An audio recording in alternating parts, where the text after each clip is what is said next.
So అది పెళ్లి పీటలు దాకా పోతుందా లేకుంటే మధ్యలో ఎవరైనా ఎంట్రీ ఇస్తారా? కావాలని కొద్దిగా ఎక్కువ మాట్లాడుతున్నట్టు అనిపించలేదా మీకు? పెళ్ళి అవుతుంది మాకు సూన్ పెళ్ళి అని చెప్పిన తర్వాత కూడా మళ్ళీ ఎవరైనా ఎంట్రీ ఇస్తారంటే అసలు మీరు ఏమనుకుంటున్నారు నా గురించి? నువ్వు ఇంటర్వ్యూకి వచ్చి ఇవన్నీ మాట్లాడడం కాదు, జనాలల్లో క్వశ్చన్లు ఉంటాయి. ఇవి నాకు ఈ క్వశ్చన్ నచ్చలేదు. నా పర్సనల్ మీరు ఎందుకు అడుగుతారు? ఇప్పుడు ఎవరు వస్తారండి? పబ్లిక్ ఫిగర్ కదండి. పెళ్లి ఫిక్స్ అయిన తర్వాత ఎవరు వస్తారండి? కాదండి, మీరు పబ్లిక్ ఫిగర్ కదా. మీరు ఇలాంటి క్వశ్చన్ అడుగుతారంటే అసలు నేను రాకపోతుంది. సరే అదంతా పక్కన పెట్టండి, నేను మీరేంటారు? వేరే వాళ్ళని చేసుకోండి, నేను చేయను.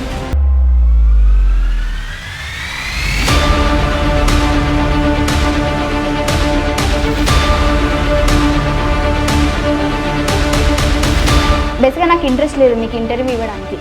నిజంగా నేను బేసిక్గా టైం వేస్ట్ అనుకుంటున్నాను. ఎందుకు? వచ్చినప్పటి నుంచి నాకు తెలిసి జనాలు మీకే తెలియాలి. నేను ఏది మాట్లాడినా కానీ అందులో ఏదో నెగిటివ్ చేసేద్దాము అంటే మీరు మీ ఇంటర్వ్యూ హిట్ అవ్వడం కోసం